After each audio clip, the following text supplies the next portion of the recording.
My dear friends, my dear masters and my dear God's, spiritual science అనేది భారతదేశానికి సంబంధించింది కాదు, అన్ని దేశాలకు సంబంధించింది.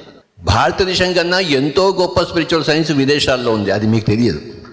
ఎవరెవరు ఏ ఊర్లో ఏ దేశంలో ఎక్కడ ఉన్నా కూడాను ఆ స్పిరిచువల్ సైన్స్ని గ్రహించడం అనేదే స్పిరిచువల్ సైన్స్ యొక్క స్టూడెంట్ యొక్క లక్ష్యం. పిరమిడ్ స్పిరిచువల్ సొసైటీస్ మూమెంట్ ఆవిర్భవించింది అందరినీ ఆధ్యాత్మిక శాస్త్ర విద్యార్థులుగా తయారు చేయడం. నిరంతర విద్యార్థి మనం. హిందూ మహాసముద్రాన్ని మన దోషులతో తాగలమా? మరి ఆధ్యాత్మిక శాస్త్రాన్ని మనం ఏం తాగుతాం? కానీ తాగాలి. తాగలేము కానీ తాగాలి. ఊరికే కూర్చుంటే లాభం లేదు. గోళ్ళు గెలుకుంటూ సమయాన్ని వ్యర్థం చేసుకుంటూ, సమయాన్ని రోజుకి 24 గంటలు ఉపయోగించినా ఆ మహాసముద్రాన్ని తాగలేము. కానీ ఎంత తాగితే అంత లాభం మనకి. ఒక దోస్తు నిండా మనం తీసుకోవడం ఆధ్యాత్మిక శాస్త్రాన్ని. ఆధ్యాత్మిక శాస్త్రం అంటే కారణ కార్య సంబంధం. ఒక కార్యాన్ని చూసి ఆ కారణాన్ని ఊహించవచ్చు. ఉదాహరణకు ఇప్పుడే మేడం గారు చెప్పారు, ఇక్కడ ఇంతమంది ఆధ్యాత్మిక శాస్త్రవేత్తల కోసం ఇంతమంది వచ్చారంటే మరి పత్రిజీ ఎంత కష్టపడి ఉంటారో మేము ఆలోచిస్తున్నాము అని చెప్పారు ఆవిడ. అంటే ఈ కార్యాన్ని బట్టి ఆవిడ కారణాన్ని ఊహించి, లేకపోతే జరగదు కదా. ఆ కారణం లేకపోతే, అంతటి కారణం లేకపోతే అంతటి కార్యం ఉండదు. దాని పేరు సైన్స్. నిప్పు లేనిదే పొగ రాదు. మబ్బులు లేకుండా వర్షం వస్తుందా? మబ్బులు వస్తే ఏమంటో వర్షం వస్తుందేమో నోయ్ అంటాం. మబ్బులు ఏమి లేవు, నువ్వు అంటావా వర్షం వస్తుందేమో నోయ్ అని అంటావేంటి?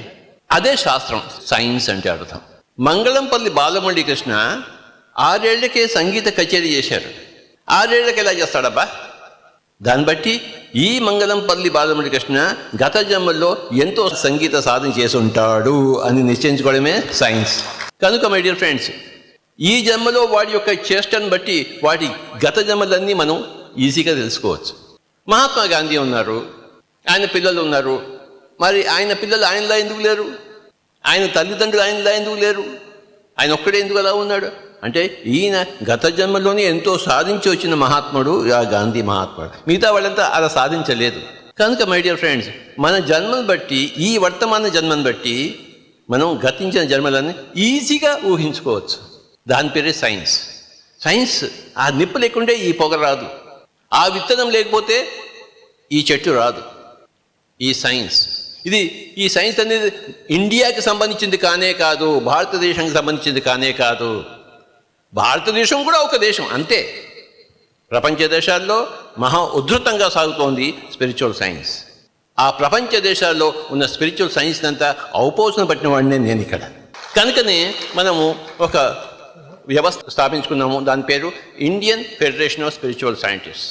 ఉత్తరోత్తర ప్రతి దేశంలో స్థాపిస్తాం. Russian federation of spiritual scientist, Chinese federation of spiritual scientist, Indonesian federation of spiritual scientist. మనం భారతదేశం స్టార్ట్ చేసాం అంతే. ఇప్పుడు చేస్తున్న దాన్ని బట్టి భవిష్యత్తుని మనం చూసుకోవచ్చు. కనుక వర్తమానాన్ని బట్టి భూతకాలాన్ని గ్రహించడము, వర్తమానాన్ని బట్టి భవిష్యత్తును కూడా గ్రహించడము సైన్స్. సైన్స్ యొక్క ఫార్ములా ఏంటంటే A+B = C+D under given temperature and pressure. నువ్వు ఆ టెంపరేచరు, ఆ ఉష్ణోగ్రత, ఆ ప్రెషరు అంటే ఆ పీడనము అవి నువ్వు మెయింటైన్ చేయలేదనుకోండి, నీకు ఆ C+D రావు. మేము ధ్యానం చేస్తున్నామంటే మాకు ఇంకా 3వ కన్ను తెచ్చుకోవాలంటే అంత ప్రెషర్ నువ్వు పెట్టలేదు, అంత టెంపరేచర్ దానికి ఇవ్వలేదు, ఉష్ణోగ్రత. చేస్తున్నావు, యాథాలాపంగా చేస్తున్నావు, అంత తీవ్రతతో చేయలేదు. అంత తీవ్రత చేస్తే కానీ, ఆ టెంపరేచర్ ఇస్తే కానీ, ఆ ప్రెషర్ ఇస్తే కానీ ఆ C+D అని రావు. ఇది సైన్స్.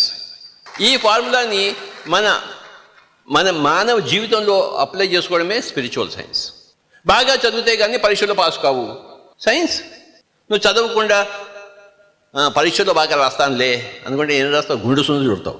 కనుక మై డియర్ ఫ్రెండ్స్, ఒకదాని వెనుకాతలో ఉన్న కారణాన్ని గ్రహించడమే.